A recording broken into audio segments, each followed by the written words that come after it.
Hey, it's Mazzy, and welcome back to another ranking video. Or should I say another wanking video? You know I would go there. You saw the title of this video, and you clicked on through. Now, Eric Clapton. The most watched video on my channel was titled, and if you haven't seen it, for entertainment purposes only at this point right now, go check it out. It is, when did Eric Clapton become such a wanker? I got intense response from that. A lot of people agreed with me. And again, it's just one man's opinion in the moment. And then I had a lot of hate comments, hate mail about that. Who's the wanker in the hat? You're the wanker, pointing to this reviewer, this commentator, this videographer, this YouTuber. Let me tell you a little about Eric Clapton and my history. Then we're going to rank his top 11 albums according to me. Now, some people in that video said, well, if you hate this guy so much, why do you keep those records? Why did you buy those records? Well, I love his music. I like a lot of his music. I won't get into all the personal situations of personal and public things he said and ranted on about, as I ranted and got overheated in my video. Fair enough. He has his right to his opinion, and let's just leave it at that. But let's talk about his music. I grew up not with Eric Clapton, but with the music of Eric Clapton. And remember in the 60s, the graffiti around England, around London, Clapton is God. He had a lot to live up to. And obviously the trials and tribulations he's gone through of his bouts with addiction. And I did read his autobiography. I read George Harrison's autobiography. And obviously Eric and George Harrison were close friends to the very end. I read Patty Boyd, Clapton, Harrison's autobiography, a little different take on it. And it's a fascinating life. And obviously the tragedy when he lost his son, of something that I can't even imagine, being a father to his son. So, you know, there is sympathy there. And this is not a mea culpa video, but I just thought, since I ranted so much on that situation about Eric Clapton, I think I owe him and the music he created a little bit of more exposure. I do like these records, and I still like these records, and that's one situation where I can separate the man and the music. And again, I think he's a good soul. In some cases, I think he's done some questionable things, obviously, in his life, as we maybe all have. I don't know. Obviously, I don't have the spotlight on me, except for this one right now. He's a good friend of George Harrison, and some say, well, he snapped away his wife. George and Patty were on the outs by that point anyway, and not to defend Eric for that, but he did have a passion for her, and of course wrote one of the great love songs about her, Layla, as did George Harrison, was something. So being a woman like that, having two songs written by you, two fantastic songs, it must be pretty amazing, I'd imagine. You know, the concert for George, which I went to, and it was something that Eric Clapton really wanted to do and put on, and I admire him for that. It was a great event at the Royal Albert Hall. So let's get into this. I picked 11 albums, and you'll see as we go, the albums cross over to projects he's worked on. And we go back from number 11 to number 1, the wanking of the Eric Clapton catalog, Eric Clapton music. Coming in at number 11 is Slowhand. There is a school of thought that once Eric Clapton really kind of went off and cleaned himself up, he got literally tired. He got slow. He got moody. He stepped back from those great guitar solos, blues guitar licks, and did more of a singer-songwriter type record. Although, I love this record. And this is a record produced by Glenn Johns, and this came out in 1977. And of course, the big hit off this was Cocaine, which is... That's what happens the morning after you snort a lot of cocaine. I haven't done it in 35 years. Words and music by J.J. Cale. Now, J.J. Cale comes into the story quite a bit. And if it wasn't for Eric Clapton, J.J. Cale wouldn't have been as successful as a songwriter. And we'll get into that. And I love J.J. Cale, and usually I prefer his versions of these songs. But Cocaine was the lead single off this. It was all over the charts. Today, would that be played on the radio? I think not. But beautiful cover photograph with Blackie, the Stratocaster he was playing around this point. He sort of retreated from a lot of the big solos at this point. Wonderful Tonight it's a beautiful ballad. He did slow down. He wrote some lovely songs. Lay Down Sally, he co-wrote with Marcy Levy. But he started doing a lot of singer-songwriter and sort of country artists. He did a lot of songs around this period, covered, I think, 3 or 4 songs by Don Williams. We're All the Way Here was written by him. And he does do a version of May You Never, which is probably the signature and most popular song John Martin, the English folky jazz artist recorded. I think John Martin's version is definitely the definitive version, but it's nice to have Eric do this on a hit record that really helps the publishing and helps an artist like John Martin, who was never in the league of sales that Eric Clapton was. So coming in at number 11 is Slowhand by Eric Clapton. Coming in at number 10, Goodbye Cream. Farewell. The Farewell album. This is a fantastic record. The only reason it's number 10, it's low on this list, but it's a fantastic record. And all these records I enjoy and I play to this day. Half of this record was live. So you got I'm So Glad and Politician on side 1. But then you got one of their great songs in Badge. And Badge was co-written by George Harrison. I see it more as a George Harrison type song, him writing it out. And the reason it's called Badge, you don't hear that in the lyrics at all, is when Eric was looking at the lyrics and the music written out that George had written out. I think it was upside down, and he saw this section. He said, oh, it's called Badge. And what George had written was bridge. This is the bridge. And his scribbly, it looked as Badge. So it's kind of it's got that great sound, even though George Harrison does play on it as L'Angelo Misterioso on rhythm guitar. Eric has that great lead kind of sound that George was infamous for at the time. So, I mean, for that song alone, this is a fantastic album. And what a great, great goodbye cover photo. Eric Clapton and Cream. R.I.P. Cream. Coming at number 9, this is a record I don't see a lot of people talk about, and I show it mainly because who he did it with. And this is J.J. Cale and Eric Clapton, Escondido.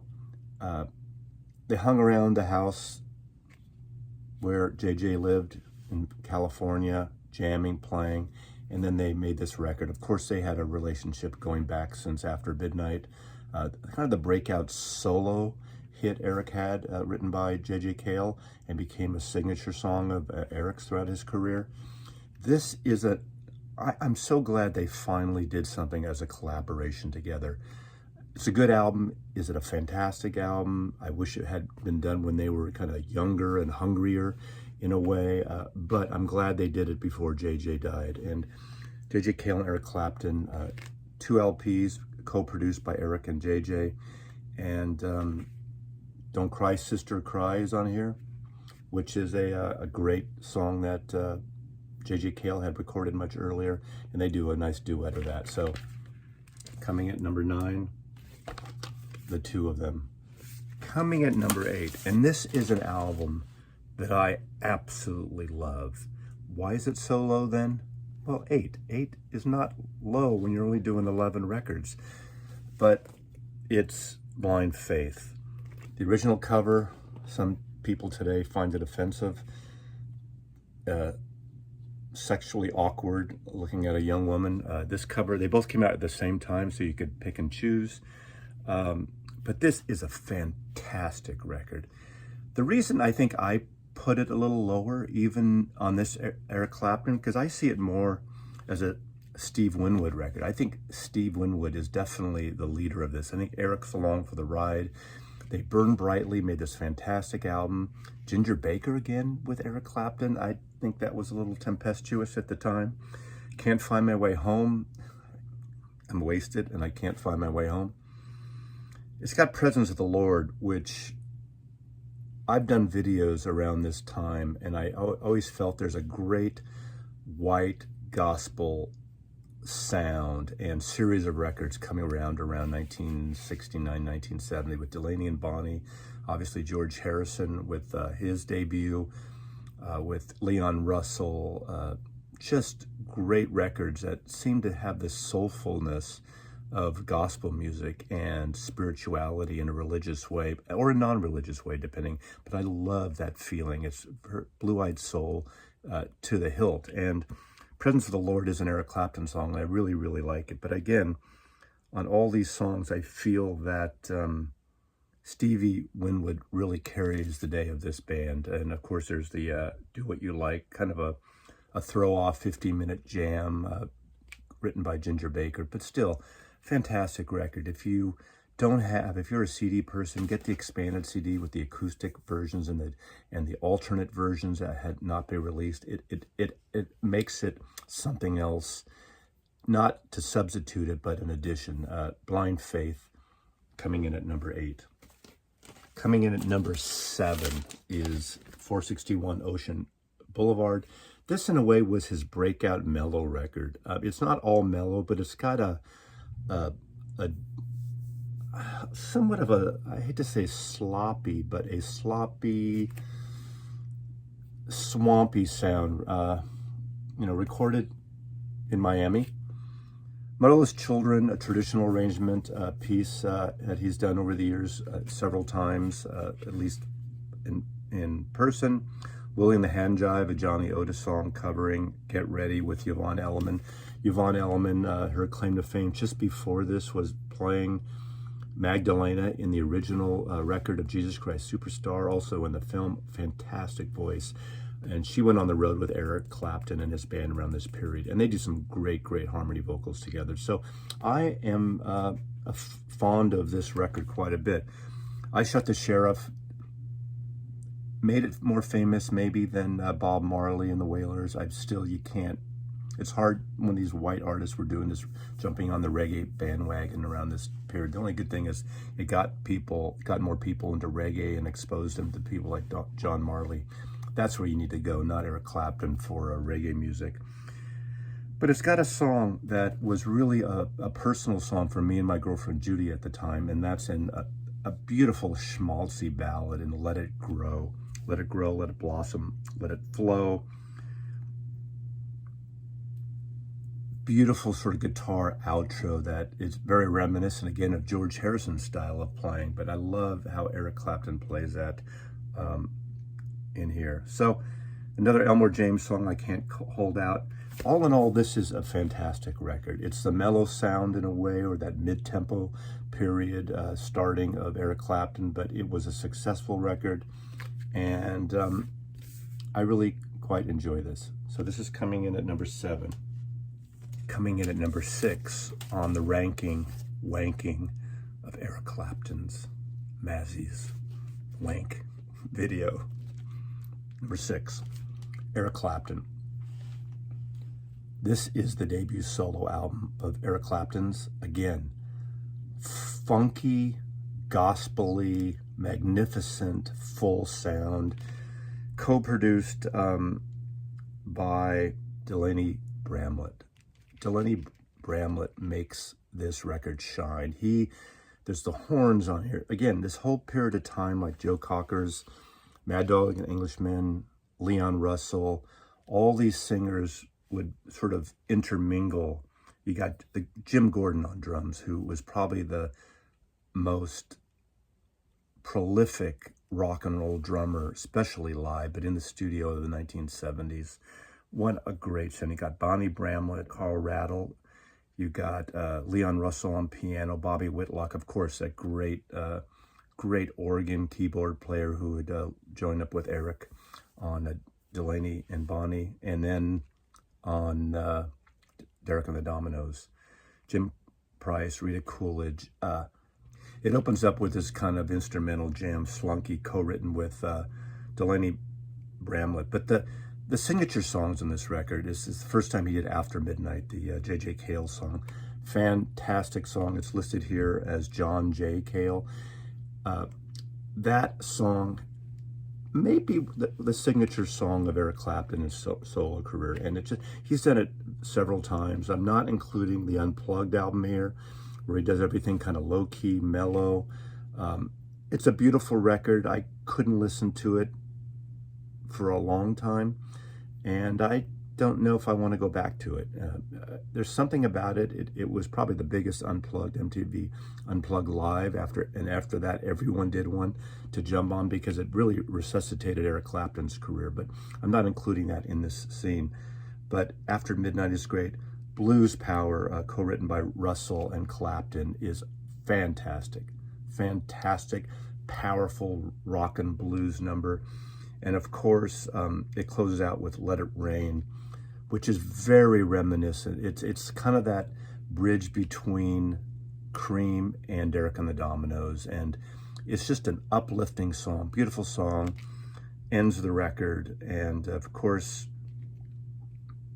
a fantastic record. Now, there is, again, a expanded CD version with, I believe is it the Tom Dowd mix. There's two different mixes on it, one more horns, one without horns. And if you're into this record, that's quite a nice collection and a nice alternate version. You get both versions of the album on compact disc. But this is number 6, Eric Clapton, self-titled record. This came out in 1970. Coming at number 5, Beano. That is the nickname to this album because Eric Clapton is reading Beano, literally. Bluesbreaker, John Mayall with Eric Clapton. His name's literally on the cover. I said this many times, John Mayall is one of the best talent scouts in music. He's had guitar players go through the band like Mick Fleetwood and Jimmy Page and Jeff Beck and Eric Clapton. You got the bass player, John McVie, who with Mick Fleetwood would start eventually Fleetwood Mac. This is a fantastic record, and this is where Eric Clapton's guitar playing shines after the Yardbirds. And I decided not to include a Yardbirds record here for whatever reason. It just didn't seem to fit in my the vision of the 10, 11 best records from my point of view. But I thought this was a good representation, and it's a fantastic record. And Eric Clapton is a big, big part of this record. So this is number 5 on my list. Bluesbreakers, John Mayall. This is a UK mono copy, an original. Coming at number 4, one of the great double albums of all time, Layla and assorted other songs. This is, in a way, a super group of not big names at the time, but of great musicians of the time, great road musicians, great studio musicians. You got the great Bobby Whitlock, you got Jim Gordon again on drums, you got Carl Rattle on bass. Only one album. They did do a live follow-up to this, one tour, and Eric Clapton was going through his junk period and would just stay home, and Bobby Whitlock even waited around in London for a long time, waiting for Eric to come out of hibernation to play again, which is really unfortunate because fantastic record. I mean, whatever you want to say about Layla, how it's been overplayed, it's a fantastic signature piece written for Patty Boyd Harrison, Clapton, soon to be Clapton. Great song. Now, controversy only, the outro piano solo, which was tacked on. Some people think it doesn't belong. I happen to love it. Jim Gordon, the drummer, played it, ironically, and brought it, and he's credited as writing it. However, it's written by Rita Coolidge, and she didn't get her due on that, and that's a whole other story. You could say that's a reason for ranking wanking in that respect. I don't know historically how that, if it has been resolved. But you also have Bell Bottom Blues, a great Eric Clapton song. Key to the Highway, obviously a Big Bill Broomsey cover of that great blues song. Tell the Truth, that he co-wrote with Bobby Whitlock. Bobby Whitlock is a huge part of this. His organ playing, his piano playing, really amazing. Why Does Love Have to Be So Sad, also written by Whitlock and Clapton. Little Wing, a cover of the Jimi Hendrix song, obviously, and just a fantastic double record. This was a mega record when it came out, not necessarily top of the charts, Layla. It took a while to percolate for people to get into, but FM radio was all over this fantastic album. So this is number 4 album on my Eric Clapton top 11 ranking list. I didn't go there that time. Number 3, Fresh Cream. The super group of Fresh Cream. Now, I didn't really know Jack Bruce at the time.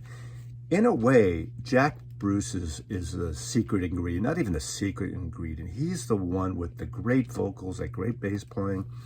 He, obviously Eric Clapton, those guitar licks and the wah-wah pedals in this band, they really kind of, this is the crossover period of blues and psychedelia that Clapton would eventually just get tired of, and just, you know, he'd hear Delaney and Bonnie and said, wait a second, I could have picked that live Delaney and Bonnie and Friends with Eric Clapton record too. I did not, which is a fantastic record, one of my favorite records of that blue-eyed soul, gospel-y thing of 1970-ish period, 69, 70, 71. Really a golden period of soulful, blue-eyed music, great gospel-y stuff, it mixed in with rock and roll. But this really changed things. And this is a stereo UK copy. And this is my original copy that I got in 1966, where I put my name on a handful of my records for whatever reason on Atco Records. You know, the American records are a bit noisy. If you can find the UK copies, and of course you can see how, look at that Cream logo. That is so cool. I think they just thought in America we couldn't read it, so we had to block it out here. I Feel Free, Jack Bruce, NSU, Sleepy Time, Dreamin', Sweet Wine, Cat Squirrel, 4 Until Late, Robert Johnson, kind of a fun song. I'm So Glad. I didn't know who Skip James was, and the band I was in junior high school, we ended up playing because of this record, I'm So Glad. What a fun song. I finally got Skip James versions much later. And of course, Toad. We were all into drum solos in 1966, 67, and this was the sort of the first, as I recall, first rock and roll drum solo of any length, and 5 minutes here. But wait, it would grow even longer on the upcoming live album. Fantastic record, Fresh Cream. Number 3 on my list of the wanking videos of the wanking records, the top wanked records of Eric Clapton. Now, someone's going to comment on that you know, people have no sense of humor, or some people have no sense of humor. And the guy right there that makes the really kind of bad comment about who's the wanker has no sense of humor. Coming at number 2, just because I think this is, I have to use the word tour of force, but I'm going to say tour of force, Wheels of Fire. Not only, this is my original copy again, this came out with this psychedelic, but instead of the bright psychedelic colors in 1968 of vibrant things like other albums of this band, look at that great sort of black and white, or silver and white. Golden apples, baby. That is so gorgeous. Again, and then you open up to reveal that. It took me years before I even saw the eyes. I was looking too close, reading all the the notes and everything. One record is studio, one record is live at Winterland. And is it Winterland or Fillmore? I used to know all this stuff by heart, but one of their greatest singles, pop blues singles of all time is White Room, which opens up Jack Bruce song, the secret ingredient, not the not so secret ingredient.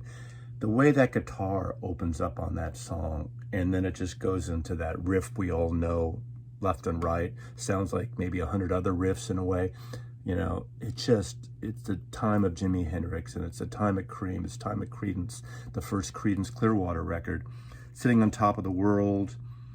As you said, Press, Rat, and Warthog. Some would say that's a filler, but I just love Ginger Baker's voice on that, in that poem. And it's right, you know, post-psychedelic 67 nonsense, but beautiful stuff in a way.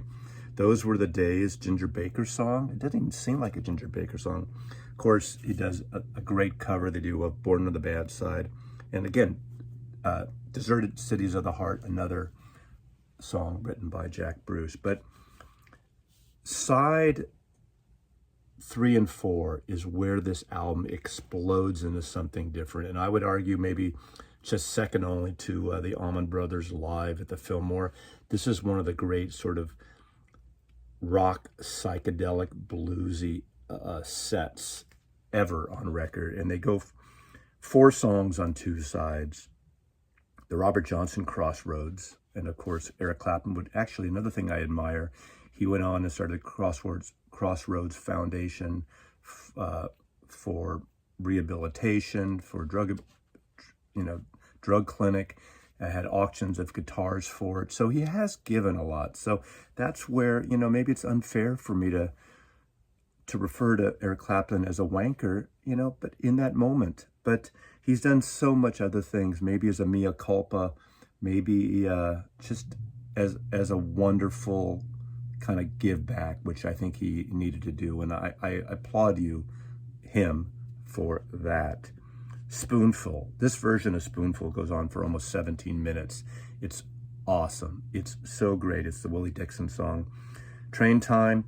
I picked up a harmonica in 1968, a Hohner blues harp in the key of C. I don't know if this is in C, but I picked up one because it just seemed to fit everything I was playing, and started playing it because of the harmonica, the harp on Train Time. What a great sound of that harmonica, like a engine from a train puffing along the tracks, rolling along the tracks, speeding along the tracks. And of course it ends with a 16-minute version of Toad, the drum solo, the longest drum solo, and a friggin' great version of this. So coming in number 2 on my ranking list of Eric Clapton records is Cream, Wheels of Fire, fantastic record.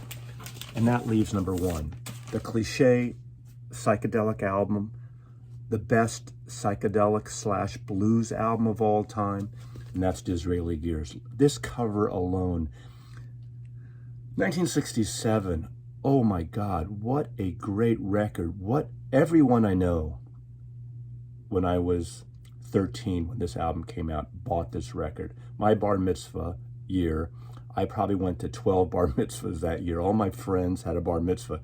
It was like left and right. And this and Sgt. Pepper and Surrealistic Pillow and the First Doors album are records we kept giving away as gifts for other bar mitzvah gifts, you know, records. It was all about records.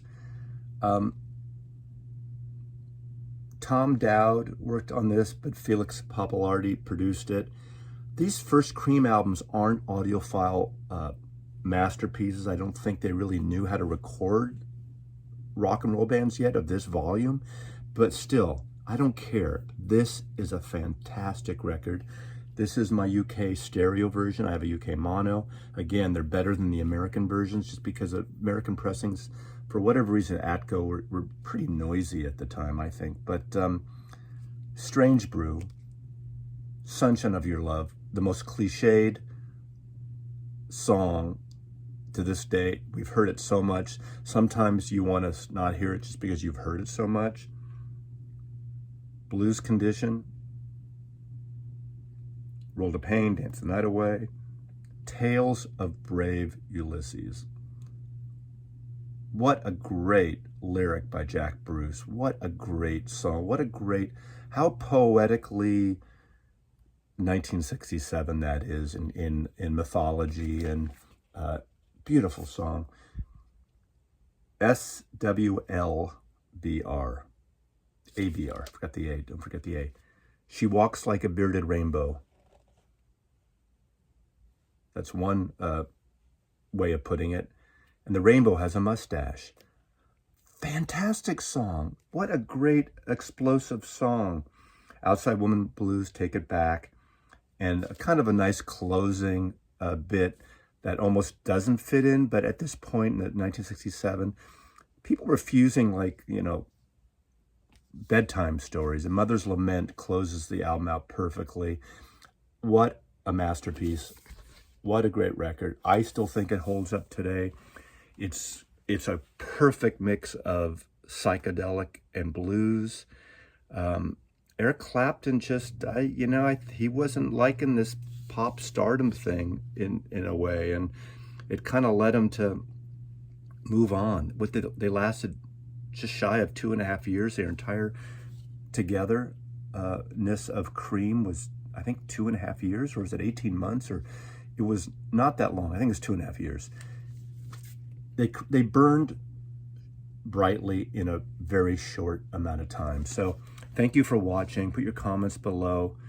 Eric Clapton made some fantastic records that I still enjoyed today, despite that video and despite my personal feelings of a moment in his life and my rants on his rants. But you can't deny the quality and the output in this period of time.